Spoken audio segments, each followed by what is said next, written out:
Hello everybody and welcome back again to Drum Talks. Dan sekarang kita akan membahas tentang seluruh alur cerita dari film CGI Resident Evil yang berjudul Resident Evil Damnation. Nah, sebelum kita membahas tentang topik kali ini, aku mau bilang terima kasih banyak kepada Yasaku, Dindesianti Rahmatia, dan juga James Bonfilio yang sudah merequest topik kali ini. Nah, sekarang kita masuk aja langsung ke dalam pembahasannya. Resident Evil Damnation ini adalah suatu film CGI kedua dari Resident Evil yang juga dirilis pertama kali pada tanggal 9 Oktober tahun 2012 dan merupakan cerita penghubung antara Resident Evil 5 dan juga Resident Evil 6. Menurutku Resident Evil Damnation ini juga merupakan salah satu CGI yang kualitasnya itu menaik dibandingkan seri pertamanya dalam bidang penyajian, dalam segi penyajian. Bukan ngomongin tentang karakternya, bukan juga ngomongin tentang ceritanya. Karena menurutku cerita dari Damnation dan juga Degeneration itu sama-sama bagus gitu. Yang Degeneration juga nggak kalah bagus ya sebenarnya. Tapi dalam penyajian menurutku si Damnation ini itu jauh lebih baik. Nah, sekarang kita langsung masuk aja ke dalam pembahasan dari plot atau cerita dari Resident Evil Damnation. Cerita ini itu dimulai dari sebuah introduction yang menjelaskan bahwa kekuatan sosialisme dari Soviet telah bertahan selama 74 tahun dan itu sangat kuat, yang akhirnya memisahkan dunia itu menjadi dua bagian, yaitu bagian barat dan juga bagian timur. Namun akhirnya sosialisme itu runtuh pada tahun 1998 dan satu persatu negara yang berada di dalam kekuasaan Uni Soviet pun akhirnya memisahkan diri. Akhirnya terbentuklah sebuah Republik Slavia Timur yang dikuasai oleh oligarki yang juga menyebabkan terjadinya kesenjangan besar antara orang miskin dan juga orang kaya.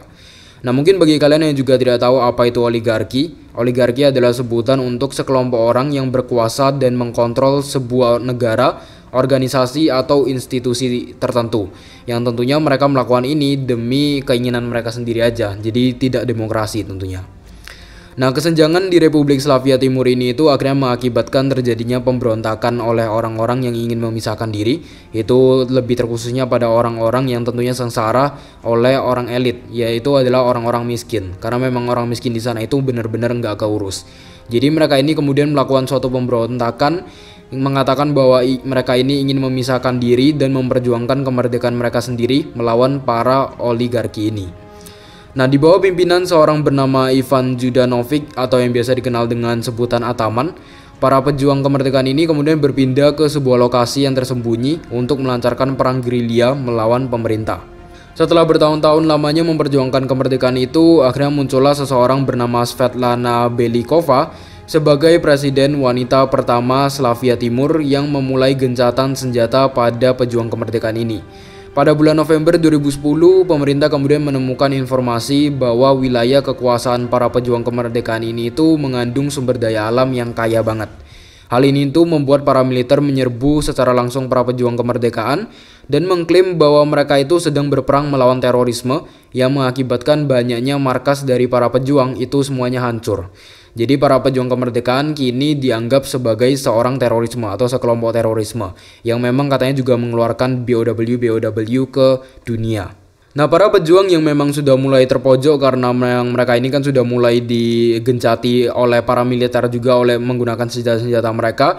Akhirnya mereka ini mulai menyusun taktik lagi agar bisa mengalahkan pemerintah sampai akhirnya muncullah sebuah rumor tentang terlibatnya penggunaan monster dalam perang kedua belah pihak tersebut. Pada tahun 2011, rumor itu kemudian memasuki sebuah kota bernama Holivgrad yang tidak jauh dari Istana Presiden dan merupakan lokasi yang strategis bagi para pemerintah itu bertempat gitu. Nah, di awal tahun 2011, seorang agen federal US yang bernama Leon S. Kennedy yang sedang berlibur kemudian dikirimkan ke Slavia Timur dan ditugaskan untuk bertemu dengan seorang agen CIA berkode Scarecrow yang mungkin memiliki informasi mengenai bioteroris yang ada di sana. Namun pemerintah US itu diperintahkan untuk tidak ikut campur dalam masalah ini, yang akhirnya membuat Leon itu yang baru sampai di tempat itu harus menggagalkan misinya dan juga diharuskan untuk kembali ke markasnya. Leon yang merasa kesal karena liburannya itu telah diganggu akhirnya tetap bersikeras untuk melanjutkan misinya untuk mencari Scarecrow. Ia juga kemudian berharap bahwa si Hannigan ini bisa membantunya untuk memberikan sebuah excuse atau memberikan sebuah alasan agar bisa ditoleransi oleh pihak dari Amerika. Di sebuah tempat parkir di bawah tanah, Leon ini kemudian bertemu dengan Scarecrow tapi yang sudah berada dalam keadaan luka sangat parah. Di sana Scarecrow itu sempat mengatakan beekeeper yang langsung membuat Leon ini teringat akan truk madu yang sempat dilihatnya di perjalanan. Berasumsi bahwa ada kaitan di antara truk madu itu dengan seorang bioteroris. Nah, Licker itu tiba-tiba datang dan langsung menyerang Scarecrow hingga mati. Leon juga langsung berusaha kabur dan menghindari diri dari Licker tersebut sambil menembaknya tentunya. Sampai akhirnya ada sebuah ledakan yang membuat Leon ini juga melihat seseorang yang menyuruh Licker itu untuk tidak menyerangnya sebelum akhirnya si Leon ini pingsan. Saat kembali tersadar, Leon itu sudah dalam posisi terikat di kursi dan sudah berada di sebuah tempat bawah tanah yang sedang dicari oleh para prajurit pemerintah dari permukaan tanah. Nah, di sana yaitu sedang diinterogasi oleh seseorang bernama JD yang memang sedang juga bersama dengan dua orang lainnya yang bernama Alexander Kozachenko dan juga Ivan Judanovic atau Ataman yang merupakan pemimpin dari pejuang kemerdekaan yang tadi juga sempat aku ceritakan di bagian introduction. Nah, di gedung presiden terlihat juga Svetlana, presiden dari Slavia Timur, membawa Ada Wong untuk memperkenalkannya sebagai penyidik yang bekerja sebagai aliansi keamanan bioterorisme dari PBB. Ada Wong kemudian mengatakan bahwa ia ini dikirim oleh BSAA dan memberitahu pemerintah mengenai BOW yang bisa dikendalikan oleh seorang majikan. Kembali ke persembunyian di bawah tanah, Leon yang melihat kondisi dari Ataman yang sudah tampak memburuk langsung mulai menduga bahwa Ataman itu sudah dalam tahap transformasi menjadi zombie dan meminta JD untuk terus mengawasi si Ataman ini. Tiba-tiba para prajurit juga kembali melakukan pencarian ke tempat itu dan mulai menyadari bahwa sebenarnya ada seseorang yang memang tinggal di tempat itu. Mereka pun langsung segera masuk dan menyerang mereka, namun terhenti karena melihat gerak-geri Ataman yang memang cukup aneh. Alexander pun langsung mengambil kesempatan ini untuk menyerang para prajurit, membawa teman-temannya kabur dari tempat itu. Di dalam pelarian, bagian tubuh dari JD ini tertembak, yang akhirnya membuat JD ini mengira dirinya akan segera mati dalam waktu dekat. Namun kemudian ia baru menyadari bahwa rompi anti peluru yang diambilnya dari Leon telah menyelamatkan dirinya. Memang JD ini tuh orangnya itu cukup kocak dan juga cukup friendly banget, bisa dibilang kayak gitu. Nah, menyusuri terowongan itu, Ataman ini kemudian meminta Alexander untuk segera mengakhiri hidupnya karena dia ini juga sudah tahu apa yang akan terjadi pada dirinya bila tidak segera dibunuh. Alexander pun langsung menembak Ataman sampai akhirnya Ataman ini mati dan mengambil alih menjadi pemimpin, memerintahkan JD untuk bersembunyi ketika ia ini pergi menuju ke permukaan. Leon kemudian mengikuti JD, membantunya melawan para monster dan mengetahui bahwa ternyata kawanan monster ini muncul karena dipengaruhi oleh plaga yang dimasukkan melalui mulut, dimana hal ini itu persis diceritakan di Resident Evil 5 juga, karena kan memang plaga juga yang sebenarnya sudah dimulai dari eventnya si Resident Evil 4. Nah, mereka berdua kemudian kembali melakukan perjalanan sampai akhirnya memasuki sebuah gereja. Di sana, Leon itu memberitahu JD bahwa plaga yang dimiliki oleh para pemberontak telah terbocor dan menjadi parasit yang menempel di pusat sistem saraf melalui sumsum tulang belakang penduduk di tempat itu atau di kota itu. Alexander juga masuk ke gereja tersebut dan mengatakan pada JD bahwa ia akan terus memperjuangkan kemerdekaan dengan mendapatkan plaga dan menyerang pemerintah. JD mulai sadar bahwa perbuatan dari Alexander ini sudah berlebihan dan meminta pertolongan pada Leon untuk segera menghentikan temannya dalam menggunakan plaga. Ia juga kemudian menceritakan bahwa Alexander itu sebenarnya bergabung ke dalam pemberontakan ini karena sekolah tempat ia bekerja sebagai guru dulunya itu dibakar habis oleh pemerintah, yang juga menyebabkan kematian tunangannya yang bernama Irina bersama dengan anak-anak sekolah yang ada di sana. Jadi bisa dibilang pemerintah itu pada saat itu benar-benar tidak pernah mementingkan kehidupan para kaum miskin. Jadi semuanya itu pada dibakar-bakar semua. Nah, JD itu kemudian meminta Leon agar mengambil plaga itu lebih dulu agar Alexander tidak menggunakannya. Namun ternyata Alexander itu sudah berhasil mendapatkan plaga yang disimpan di dalam sebuah koper. Sehingga pada saat Leon ini menyusuri tempat parkir dan menemukan sebuah koper, terlihat koper itu sudah tidak ada isinya, yang memang mengartikan bahwa Alexander ini memang sudah mengambilnya juga. Nah, di sana Leon itu tiba-tiba diserang oleh Ada dan Ada ini juga sempat menanyakan hal yang membuat banyak orang itu juga kebingungan, termasuk aku juga, yaitu tentang meneruskan apa yang mereka berdua lakukan malam itu. Yang tentunya pertanyaan ini juga akan mengeluarkan asumsi-asumsi liar bagi para pria yang sudah menonton CGI ini juga. Nah, setelah berbincang-bincang, Ada ini akhirnya pergi meninggalkan Leon sambil memperingati bahwa kota itu akan segera dibersihkan. Leon yang kembali ke gereja melihat gereja itu telah dipenuhi dengan zombie sehingga membuatnya masuk menggunakan jalan lain. Dan setelah memasuki gereja ini, di dalamnya akhirnya ia melihat bahwa JD ini sedang ditimpa oleh sebuah zombie. Dan segera juga mengetahui bahwa ia telah terinfeksi setelah melihat gerak-geri aneh dari si JD ini. JD yang juga sudah paham apa yang akan terjadi padanya langsung melepaskan rompi anti pelurunya hendak keluar, namun tiba-tiba Alexander ini datang. JD kemudian mengatakan bahwa ia juga tidak peduli lagi tentang kemerdekaan yang didambakan oleh para pejuang, dan ia itu hanya ingin bersenang-senang dengan teman-temannya sebelum akhirnya ia ini berubah menjadi monster dan seketika juga ditembak mati oleh Leon secara terpaksa. Leon kemudian meminta sampel plaga kepada Alexander, namun Alexander itu tetap bersikeras tidak ingin memberikannya sampai keduanya akhirnya terpisah karena gereja itu runtuh. Setelah mendapatkan informasi yang menyatakan tidak adanya seseorang bernama Ada Wong yang bekerja di BCA, Svetlana ini langsung memanggil Ada Wong, menanyakan untuk siapa dia bekerja dan mengancam akan membunuhnya. Keduanya pun akhirnya terlibat dalam pertarungan, namun Ada Wong itu tampak kalah, unggul, dan menyadari bahwa ia sebenarnya telah dijebak. Ruangan itu kemudian turun ke bagian bawah gedung itu selayaknya elevator. Ada kemudian diikat di sebuah ruangan, namun ia juga berhasil kabur menggunakan sebuah pisau rahasia yang memang berada di high heels-nya. Di sisi lain, Leon ini baru saja mencapai bangunan tempat Svetlana berada, dan di dalamnya ia juga kemudian mencapai sebuah tempat penampungan nuklir yang juga merupakan adalah tempat dibentuknya virus-virus atau bisa dibilang plaga, menyimpan tempatnya si Svetlana ini menyimpan para plaga-plaga yang memang dia budidayakan di sana juga. Nah, di sana itu Leon ini kemudian bertemu lagi dengan Ada. Akhirnya setelah melakukan pencariannya, keduanya ini akhirnya mengetahui bahwa Svetlana adalah orang di balik serangan teroris di negaranya sendiri. Di saat yang bersamaan, Alexander itu datang dengan pasukan likernya menyerang semua prajurit yang ada di sana, namun Svetlana dan sekretarisnya selamat karena terlindung dari sebuah kaca yang tebal. Hal ini mengungkap bahwa Alexander telah menggunakan plaga pada tubuhnya sehingga memiliki kemampuan untuk mengontrol para liker juga. Svetlana kemudian melepaskan 2 Tyrant hasil modifikasi dari T-Sross 3 untuk menghabisi Alexander dan juga Leon.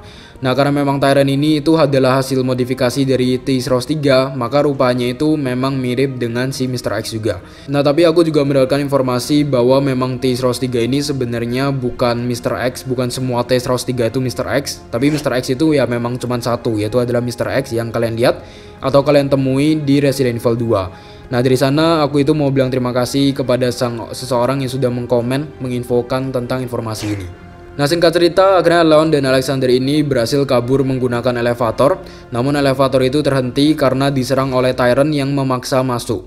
Leon dan Alexander pun akhirnya keluar menggunakan pintu darurat elevator yang berada di atas, naik ke permukaan dengan sebuah tangga yang tentunya ini memakan sangat banyak waktu dan juga melelahkan juga tentunya. Nah, di luar bangunan itu, keduanya kembali bertemu dengan Tyrant ketiga yang tertulis angka 013 di bagian lengannya.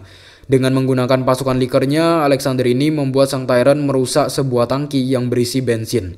Leon yang melihat hal ini itu langsung menembak bensin itu, meledakkan tangki itu bersama dengan Tyrant. Power limiter dari 013 yang rusak mengakibatkan sang Tyrant ini kemudian berubah menjadi Super Tyrant, yang tentunya jauh lebih mengerikan dan jauh lebih kuat daripada Tyrant biasa. Nah, untuk informasi aja, power limiter adalah sebuah device yang memang dipasang oleh Umbrella dalam tubuh Tyrant ketika mereka ini membuat Tyrant, yang dimana power limiter ini itu digunakan untuk mencegah mutasi berlebihan pada Tyrant tersebut. Biasanya power limiter Tyrant itu akan rusak bila terbakar dengan cukup parah, yang kalau rusak mereka ini tentunya akan berubah menjadi Super Tyrant yang juga mengerikan banget. Nah, Super Tyrant 013 ini langsung berlari ke arah Leon, menghajar Leon dan hendak membunuhnya. Namun Alexander datang menggunakan sebuah tank dan menabraknya, membuat Leon ini tentunya terbebas dari serangan atau kematiannya. Leon juga kemudian memasuki tank itu menggunakan senjata ledak tank dan menembakkan kepala Tyrant yang sedang ditutupi oleh liker milik Alexander. Sampai akhirnya kepala dari Tyrant 013 ini itu buntung. Keduanya langsung merasa lega setelah berhasil membunuh Tyrant ini, namun tertampak lagi ada 2 Super Tyrant lagi yang datang, yang sebelumnya itu sebenarnya terjepit di elevator, yaitu Tyrant milik Svetlana juga. Mereka itu datang dan juga berjalan ke arah Leon dan juga Alexander. Ketika mereka ini mulai berlari dan mengejar Leon dan juga Alexander, tentunya keduanya ini langsung berusaha kabur sekuat tenaga. sampai akhirnya terhenti di suatu tempat karena memang si Alexander ini kondisinya juga sudah tidak baik. Saat kedua Super Tyrant itu sudah berlari dengan sangat kencang ke arah mereka dari dua arah yang berbeda juga, akhirnya muncullah sebuah pesawat tempur yang menghancurkan kedua Super Tyrant itu. Svetlana yang sedang berlatih pidato kemudian mendapatkan informasi bahwa negara Amerika dan Rusia telah menyerang negara mereka, dan semua pasukan Svetlana pun ditangkap atas tuduhan membantu aksi terorisme. Dengan kematian dari dua Super Tyrant, Leon ini kemudian menyadari bahwa Amerika terus mengawasinya sepanjang waktu, dan kemudian dia juga menjadi teman secara personal sang presiden yang bernama Adam Benford, yang juga nantinya kemudian diceritakan juga di Resident Evil 6. Nah, Leon yang melihat hal ini itu dari kejauhan kemudian diminta oleh Alexander untuk segera membunuhnya, karena Alexander ini juga katanya tidak ingin menjadi sosok monster gitu. Karena permintaannya tidak direspon oleh Leon, Alexander ini kemudian langsung mengambil pistolnya sendiri dan hendak menembak kepalanya. Tapi hal ini itu kemudian gagal karena pistol dari Alexander diambil oleh Leon seketika. Leon kemudian mengatakan atau memotivasi Alexander lah ya untuk hidup kembali, dan dia juga mengatakan kalau Alexander ini dari awalnya memang sudah menggunakan pistol atau memang sudah memutuskan bahwa dia akan menggunakan pistol, maka ia ini sudah berhutang budi pada orang-orang yang memang meninggal di sisinya. Kemudian Leon juga mengarahkan pistol itu pada Alexander dan menembaknya sesaat setelah ia mengatakan bahwa Alexander harus tetap hidup meskipun dengan tubuh yang tidak utuh. 3 hari setelah kejadian itu, Hannigan kemudian memberitahu Leon bahwa Svetlana telah mengundurkan diri dari presiden dan tentunya juga ditangkap ya. Dan apa yang terjadi pada pendukungnya si Svetlana itu, mereka telah dibubarkan dan juga udah diusir ke luar negeri. Ada kemudian terlihat juga sedang membawa sebuah plaga yang sudah dibudidayakan katanya dan hendak menjualnya ke seseorang yang memang tidak diketahui identitasnya. CGI ini pun akhirnya berakhir, namun ternyata masih ada lagi post credit scene yang menunjukkan Alexander yang sedang menggunakan kursi roda pergi menuju ke sebuah sekolah, kembali ke profesi lamanya menjadi seorang guru. Nah, dari sini akhirnya diketahui juga bahwa Leon itu tidak menembak mati Alexander, melainkan Leon itu hanya menembak bagian sumsum tulang belakangnya untuk membunuh parasit plaga yang memang menempel di sana. Nah, sebagai efek dari tertembaknya si sumsum tulang belakang, Alexander itu kemudian mengalami kelumpuhan, yang juga menjelaskan kenapa dia ini menggunakan kursi roda. Jadi itu adalah cerita dari CGI yang berjudul Resident Evil Damnation. Banyak juga yang berbau-bau politik dan juga pemerintahan di sini, yang memang juga sulit aku cerna karena aku nggak pintar tentang hal-hal kayak gitu. Tapi secara keseluruhan memang cerita ini itu menarik, apalagi penyajiannya itu baik banget, nggak terlalu bertele-tele, jadi bener-bener enjoy banget ketika aku menonton si CGI ini. Nah, jadi itu adalah semua pembahasannya. Aku mau bilang terima kasih sekali lagi kepada Yasaku, Din Desianti Rahmatia, dan juga James Bonfilio yang sudah merequest topik kali. Dan tentunya terima kasih kepada kalian yang juga sudah menonton video ini. Kalau kalian juga punya pendapat, kalian bisa aja langsung komen pendapat kalian di kolom komentar di bawah. And see you guys in the next video. Stay home.